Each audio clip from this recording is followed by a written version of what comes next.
That's what we were talking about. But I know it's. Like the level will stay. But Let's find I got out. some tape. I don't mind. Trial and error. Some tape, but like I'm just all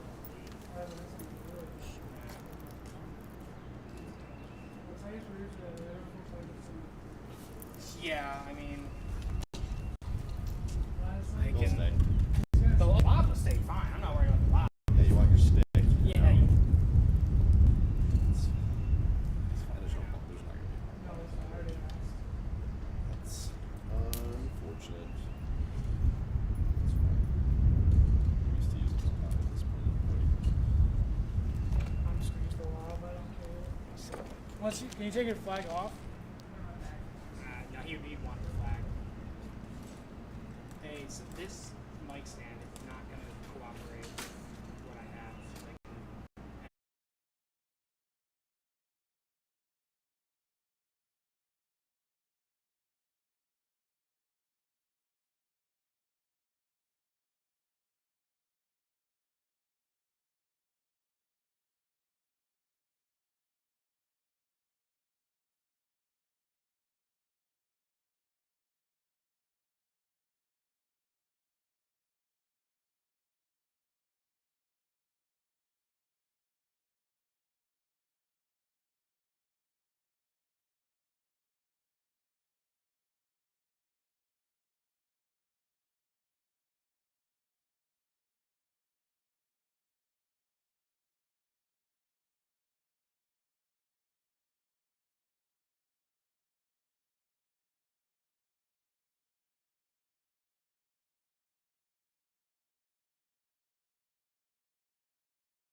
saying it's overexposed.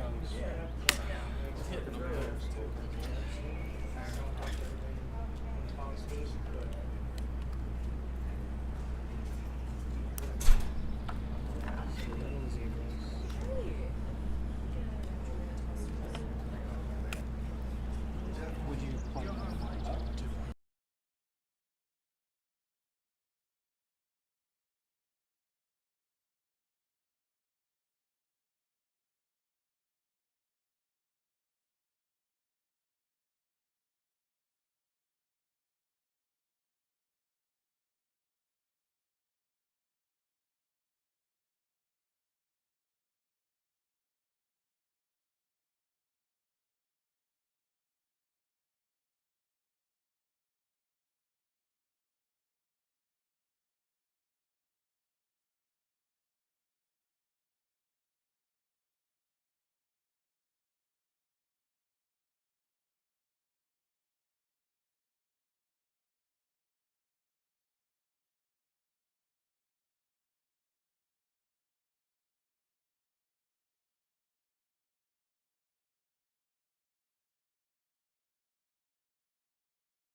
Press conference. I'd like to introduce the Mayor of the City of Portage, the Honorable Patricia M. Randall.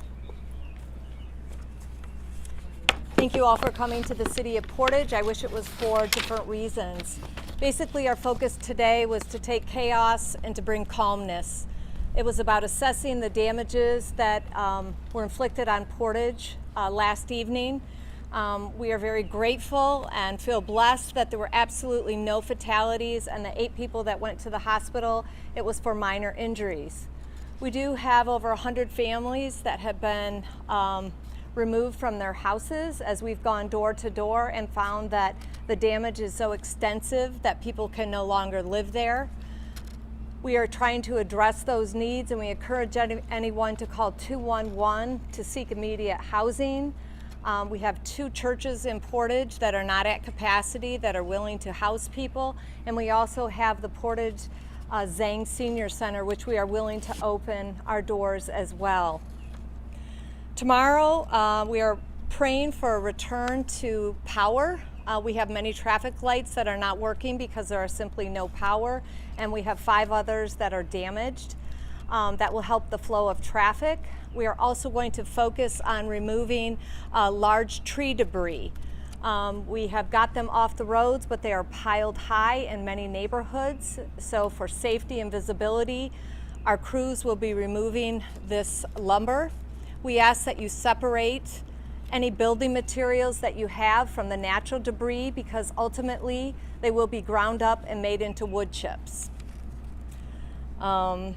The only park that we have closed is our true gem, which is Celery Flats. A lot of this is due to damage to the buildings from the large falling trees.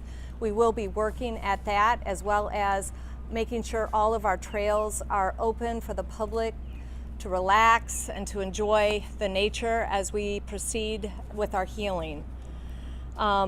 We've had many people want to volunteer to help. We were very concerned today with any organized effort of volunteers because we did not know how many power lines were active and we didn't know how many gas leaks were out there. So immediately after this press conference, there will be a Facebook post and media post that will tell you how you and your organization might come to help the aid in a more organized way. We are grateful for the businesses that have supported our entire public safety with food and water for today and all of last night. We also have people that may have finances that they would like to contribute to this rebuilding effort. And the Kalamazoo Foundation has graciously offered to set up a fund dedicated solely for this purpose. And again, that will be posted on our Facebook immediately following this press conference. I would like to thank everyone who has reached out to myself and to the citizens of Portage from across the world. It means a tremendous amount. I would like to thank the Sheriff's Office in the county, as well as Kalamazoo City Police Force, MDOT, Vicksburg, and every single fire department in our county came to our aid last night, not really knowing if we were going to have fires that we would need assistance with, in addition to Van Buren County and Battle Creek, or Mattawan and Van Buren, that's where I'm from, and Battle Creek. They also sent fire units. So we are grateful for the outpouring of support to our community and to our citizens. And again, we thank you for helping raise this issue in the eyes of the public. Thank you.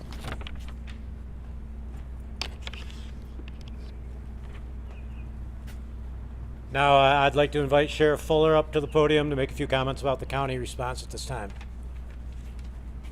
Thank you. So we were, excuse me, I'm sorry. We were very lucky here in Kalamazoo County last night. You might remember that 44 years ago this coming week, there was a tragic tornado that came through Kalamazoo and took 5 lives. Last night's event, well, I believe, was even larger, and many people talked about being prepared last night because they were listening to the television stations, they were alerted by friends, apps on their phones. A lot of people heard the Portage sirens, even out into Pavilion Township, where we spent a lot of time last night. We know that there are easily thousands of trees down right now, and it's taken a lot of effort. In the crowd amongst you right now, I can say that there are so many partners that stepped up and really helped everybody. The law enforcement community was side by side in all these different events. The fire community, even reaching over into, like the mayor said, Battle Creek. The Michigan State Police were out here taking care of people, helping anywhere they could. I got to mention that we have the American Red Cross on scene, Salvation Army on scene.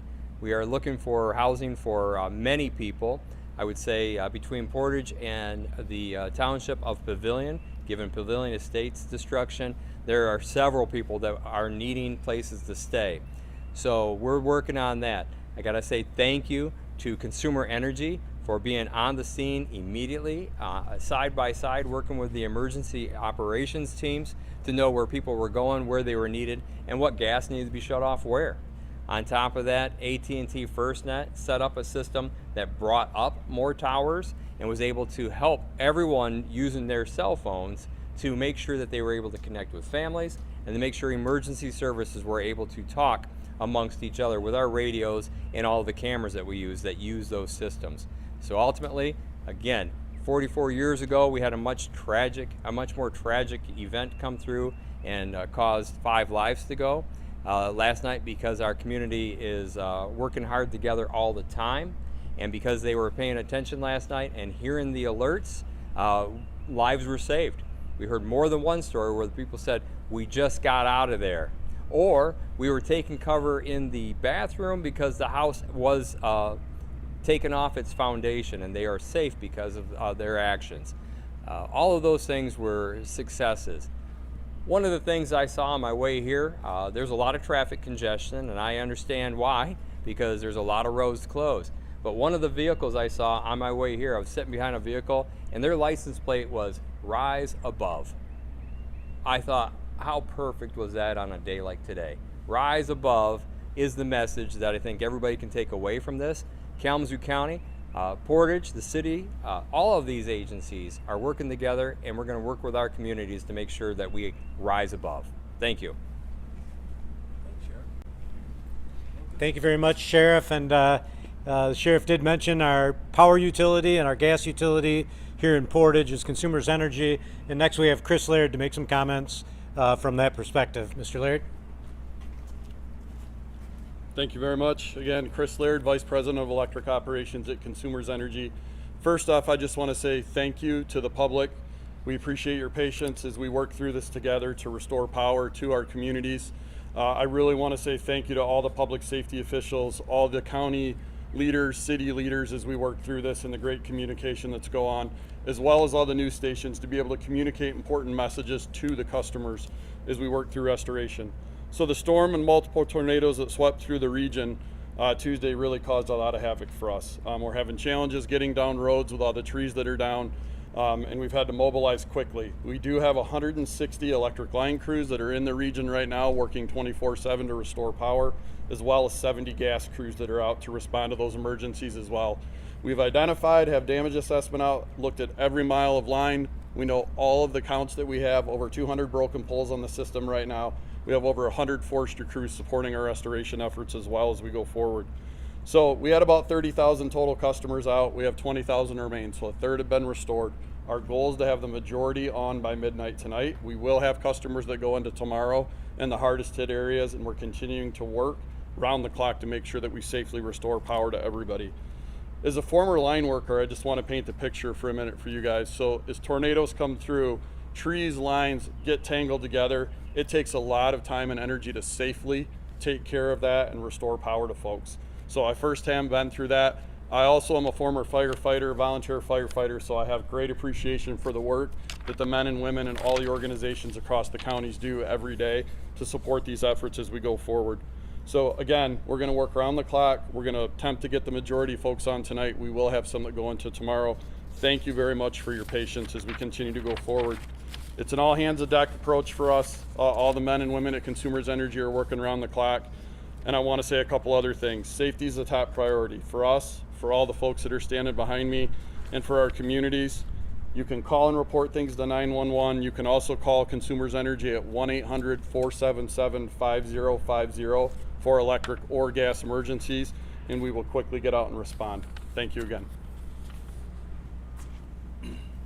Thank you, Chris. And I do want to, we started out with our headliner, Mayor Randall, and I just wanted to comment that from when the alarms went off, she was completely involved and immersed in what was going on in Portage and didn't give up all the way through today right now, and she's still at it. But to show what our true priority is, it is safety.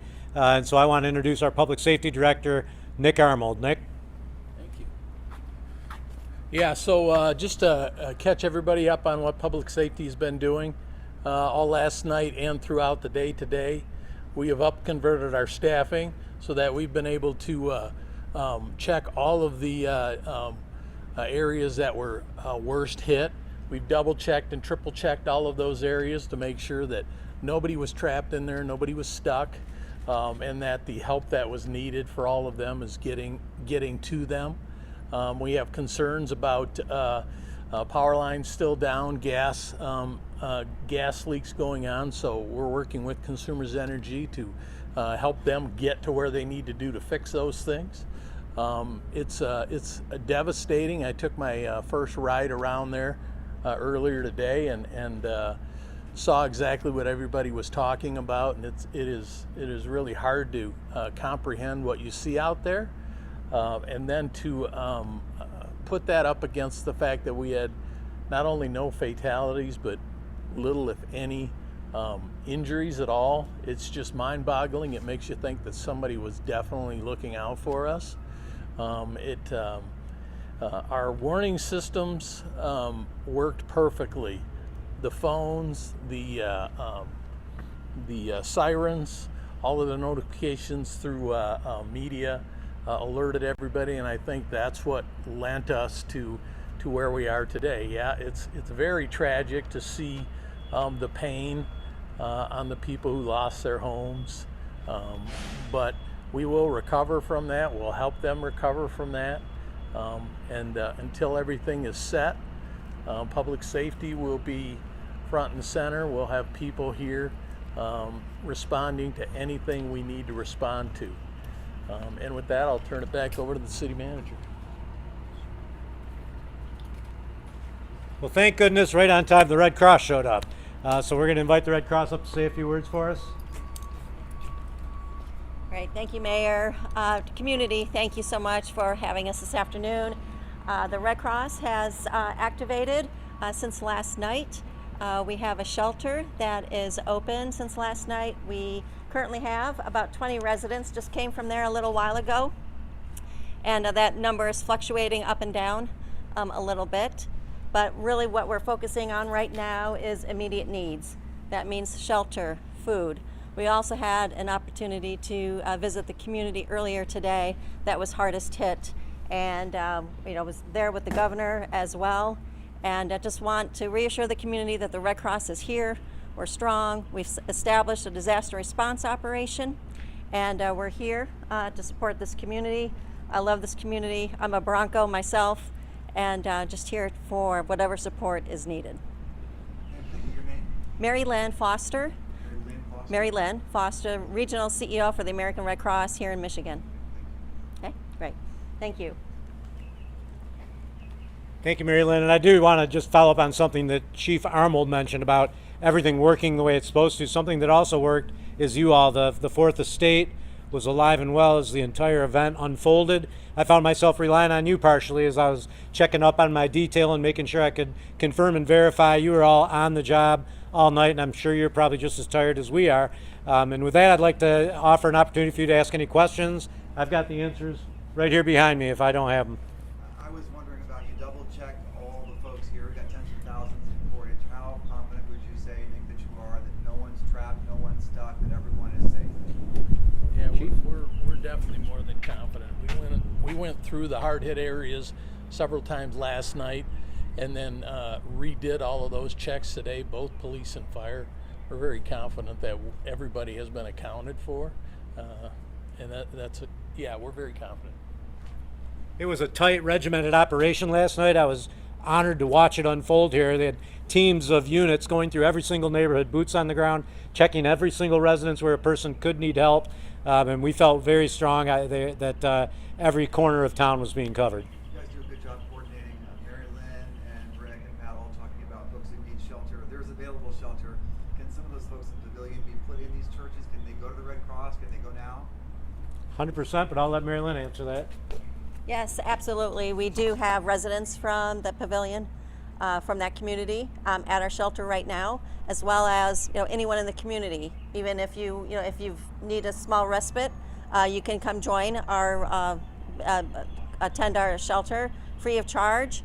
You just need a drink, a snack, a meal, some place to lay down. Absolutely, it's open to all, and again, no charge. We're happy to provide. Where's that? It's at the Kalamazoo First Assembly of God Church.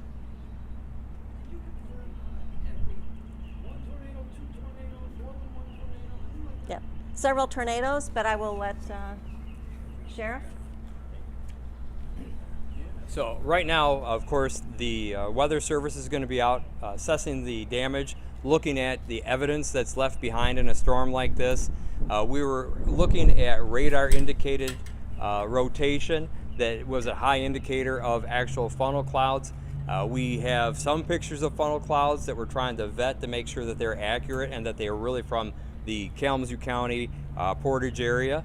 And so that's part of the process. But ultimately, after getting on scene, all of these emergency units, and by chance, if you just look behind you, there's several responders who are still taking care of people today.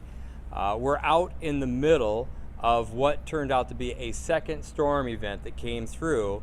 And I can say that when we were working from the Pavilion Estates mobile home community, we watched as we were alerted by the Portage team that we had another cell coming our way. We put everybody in fire trucks, police cars, the closest home we could, and then when we were able to watch that event go across the bottom of the park, we recognize that we just scooted past something else that was easily a tornado, but of course the National Weather Service will decide if these were tornadoes.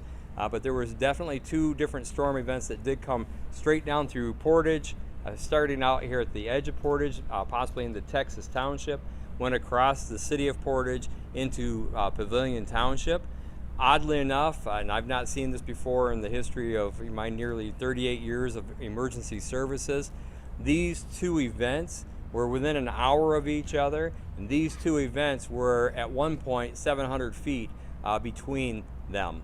And so that's something that really struck many of the responders last night as we were alerted and as we took cover, that we were shocked to see that such a close window and another storm.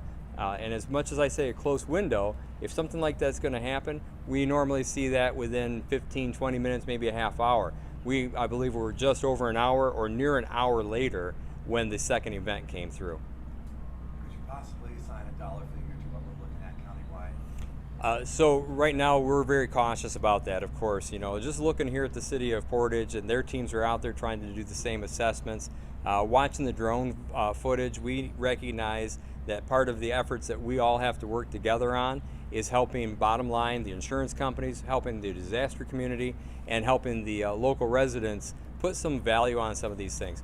But we have mass destruction, and I have to keep reminding everybody, and thankfully there are no loss of life, and that the injuries that we did see yesterday ultimately turned out pretty minor, considering that many of these people were inside these homes that are demolished, or inside some of these homes that were flipped up and upside down.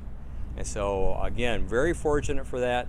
We're going to work with everybody I just mentioned to make sure that if there's a dollar estimate, that's coming from professionals other than the sheriff, and that I can just tell you that the mobile home park out here in Pavilion Township, we're looking at 30 to 40% total devastation. And here in the city, I've been fortunate to watch some of the video that the chief made sure they had, and I would only let them speak to what kind of value they may have already, or what he wants to address reference that. Yeah, I'd give the same answer. We're going to let the people who know what they're doing take a look at everything and make an assessment, and then come up to a conclusion.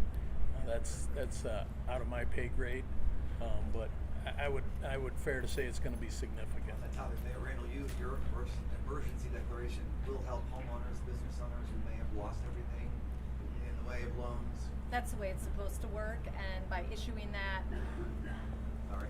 the emergency declaration, I think, was issued last evening by myself, and then it goes to the county, and then the governor signed one as well. So that will be the catalyst for helping open up more dollars to the homeowners that have suffered the greatest.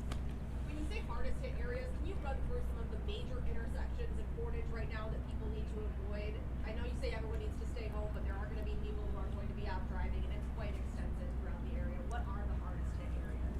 Yeah, so if we were to pinpoint where we saw the most damage outside of the FedEx building, if you look between Center Road and Schuring, which is north and south, and then between Oakland and Westnedge, that's where we see the most damage. Equally, there's quite a lot of damage over Greenspire and Tall Timbers, which is on Center, more closer to 131. Can we hear some more details about what happened at the FedEx facility when that came through being one of the most severely hit places, and report about employees having to stay in there for a certain amount of time? Yeah, I mean, that story's been circulated. We're not quite sure where it came from. We responded to FedEx rather quickly after the storm went through, and when we arrived there, they had accounted for all of their employees except one who was a driver that they later located. So everybody was safe and out of the building. So as far as people being trapped, maybe they were trapped before we got there and went to a different door, but we did not have any kind of extrication efforts that were needed by us.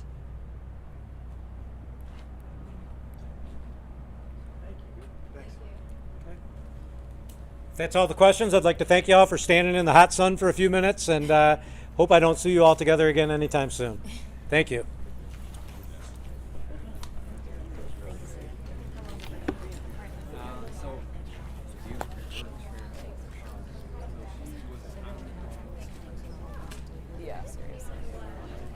Give me 1 second here while I grab my mic.